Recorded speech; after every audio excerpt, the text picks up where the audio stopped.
For learning assessment 10.10, we want to determine I1, I2, V1, and V2 in the circuit shown below. We're going to use a problem-solving strategy entitled Circuits Containing Ideal Transformers. And if we look at the problem-solving strategy, we can look and see, for instance, that V1 is referenced positive at a dotted terminal. V2 is referenced positive in an undotted terminal. And according to our strategy then, we have V1 over N1 is equal to minus V2 over N2. And really, if we look, here's N1 and here's N2. So, looking at the turns ratio, we have V1 over 1 is minus V2 over 2. So V2 is going to be minus 2V1. Okay, we'll come back to that equation. Now, also note about the currents, that both currents are defined to be entering dots. So we have N1, I1 is equal to minus N2, I2. So we get I1 is equal to minus 2, I2. So there are our equations for our ideal transformer. Now if we look at our strategy, it says, step 4 says, if there are electrical connections between the two windings, use nodal analysis or mesh analysis to write equations for the circuit. And we have connections between the two windings, so we're going to need to use one of those analysis techniques. So here's our circuit, and let's use nodal analysis. I'm going to select this as a reference node, and really I'll have two unknown node voltages. I'll have one here that's V1, and I'll have another one here that's V2. And now what we're going to do is we're going to apply KCL to these to come up with nodal equations. So over here on the left, we'll have V1 minus 10 at an angle of 0 over 2. That's the current going that direction. We'll have V1 over 2. Then we'll have I1.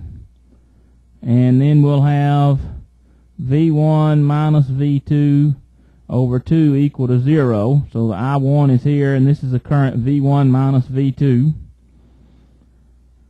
If we simplify that, we'll have 1.5 V1 minus 0.5 V2 plus I1 is equal to 5 at an angle of 0. So here's one of our equations. Now, let's go and apply KCL over at this node.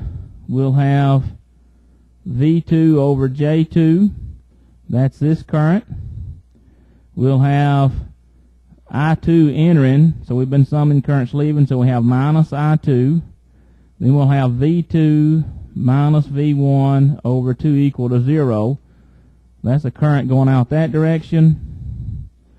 So if we simplify this equation, we'll have minus 0.5 V1 plus 0.5 minus J 0.5 V2 minus I2 equal to 0. Okay. So here's a second equation. So now we've got two equations, but if you look, we've really got four unknowns. But if we look back to this previous page, we can see that we've really got two more equations here. Here's equations that relate V2 and V1 and I1 and I2. So we now have, with these two equations, we now have four equations with which to solve. So let's start solving. So let's take this equation and let's rearrange it. So we have I2 then is minus 0.5 V1 plus 0.5 minus J 0.5 V2. And now let's go in and substitute in V2 is minus 2V1 here.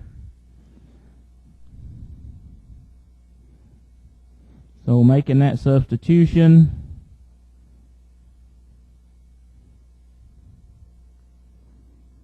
and simplifying, we get I2 is minus 1.5 plus J1 times V1.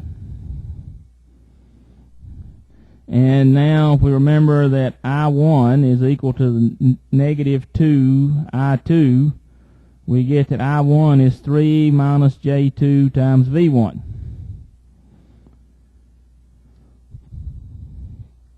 Okay, so there's some simplification. Now let's go to this equation, and now let's go in and substitute for V2. Okay, so we have 1.5 V1 minus 0.5 V2 plus I1 equal 5 at an angle of 0. So we have 1.5 V1 minus 0.5. Now remember, V2 is minus 2 V1. And if we substitute in this expression, we'll have 3 minus J2 V1 equal 5 at an angle of 0. So we took this term and substituted in for I1. And when we do this, we'll get 5.5 minus J2 V1 equal 5 at an angle of 0. So now we can solve for V1 from that equation.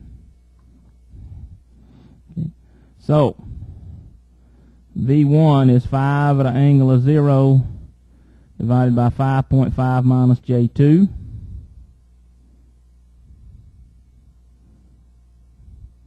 So it's 0.8544 at an angle of 20. V2 is minus 2V1, and that's 1.71 at an angle of minus 160. I1 is 3 minus J2 times V1, which is 3.08 at an angle of minus 13.71. And then I2 is minus 0.5 I1, and that's 1.54 at an angle of 166.3.